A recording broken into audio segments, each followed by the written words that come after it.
Si vous avez dans votre application des repeating groups qui doivent montrer un certain nombre d'éléments, souvent assez grands, vous avez probablement envie de donner à vos utilisateurs la possibilité de choisir le nombre d'éléments à afficher. Dans cette vidéo, c'est justement ce qu'on va voir à l'aide de drop-down. L'idée, ça va être de permettre à vos utilisateurs de pouvoir afficher un nombre de lignes dans votre repeating group en fonction d'une valeur sélectionnée dans un drop-down. On est parti.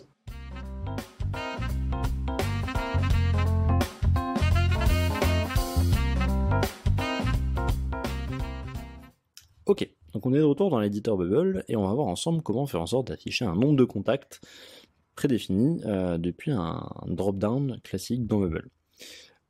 Déjà, à quoi ça sert? Eh bien, en fait, quand vous avez beaucoup d'éléments à afficher, typiquement si on prend l'exemple d'un CRM, vous pouvez avoir beaucoup de contacts, beaucoup d'entreprises ou beaucoup de tâches à afficher, généralement on veut laisser à l'utilisateur la possibilité de choisir le nombre de contacts qu'il veut afficher sur une page. Typiquement on peut avoir 25 contacts par page, 100 contacts par page, 50, etc. Et ça on aime bien laisser à l'utilisateur le choix. Typiquement ici on a 6 contacts et on pourrait choisir d'en afficher 2 ou 3 par page par exemple. Et de passer à d'autres pages manuellement grâce à de la pagination. Si vous ne savez pas comment paginer un repeating group, je vous suggère d'aller regarder la vidéo que j'ai fait sur le sujet, ça pourra vous servir. L'idée maintenant, du coup, ça va être de rajouter un drop-down ici en bas à droite et de dire que quand la valeur de ce drop-down change, eh bien, on va afficher un nombre différent de contacts. En l'occurrence, en utilisant la valeur de drop-down. Donc, on va tout de suite rajouter un drop-down. Hop, drop-down. On va le mettre sur la droite, avec un petit peu de marge sur la droite pour l'aligner. Hop, et on va mettre de la valeur en dur pour l'instant, on va dire 2, 4, 6. Ok. 2, 4, 6, et maintenant l'idée ça va être de récupérer cette valeur là et de dire au repeating group, ok, je veux que tu m'affiches X contacts, X étant le nombre qui est dans ce drop-down. Pour ça, comment on va faire? On va passer par un custom state, comme d'habitude.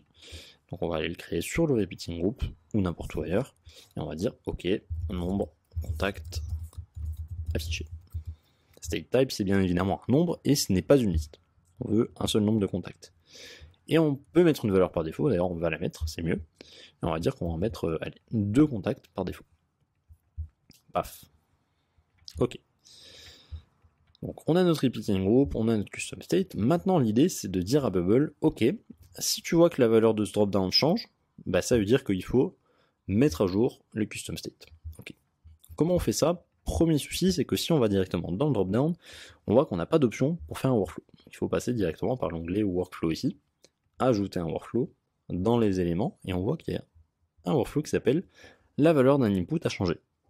Et ben, très bien, notre input c'est notre dropdown ici, dropdown A. Et qu'est-ce qu'on veut faire quand la valeur de cet input a changé? Eh bien, on veut mettre à jour le state d'un élément, en l'occurrence notre repeating group.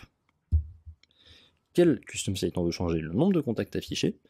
Et du coup, ça va être la valeur de ce dropdown, tout simplement. Et du coup, forcément, vu que ça va mettre à jour notre valeur,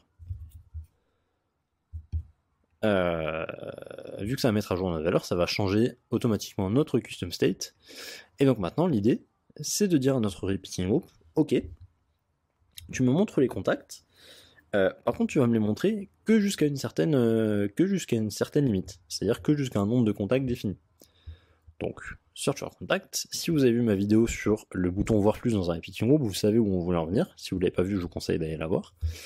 Et bien tout simplement, on va dire, ok, tu cherches les contacts, mais jusqu'au nombre X, xème contact. Donc en l'occurrence, notre nombre de contacts, ça va être du coup ce qui est stocké dans notre custom state, repeating group contact, nombre de contacts affichés. Et donc voilà. Et donc par défaut, ça va être 2, parce qu'on l'a configuré tout à l'heure pour que notre custom state soit par défaut 2. Et dès qu'on va changer la valeur de ce dropdown, et bien tout simplement, ça va mettre à jour notre custom state. Et donc si on passe de 2 à 4, hop, 4, 6, et on peut repartir à 2, remonter à 4, etc. Et donc du coup, là vous laissez la possibilité à votre utilisateur de choisir combien d'éléments il veut afficher sur sa page. On fait ça avec des contacts, mais ça peut être fait avec n'importe quoi. Et du coup voilà, vous savez afficher un nombre de contacts dans un nombre d'éléments dans un repeating group en fonction d'un dropdown, c'est super utile dans votre expérience utilisateur. Si la vidéo vous a plu, n'hésitez pas à laisser un like et à vous abonner, on sort plein de vidéos comme ça, plein de tips pour vous aider à avancer sur Bubble. Et n'oubliez pas également que je fais du coaching one-to-one si vous voulez progresser sur Bubble ou lancer votre premier projet, je suis là pour vous accompagner, vous avez tous les liens dans la description pour y participer. Merci beaucoup, à plus tard et bonne journée.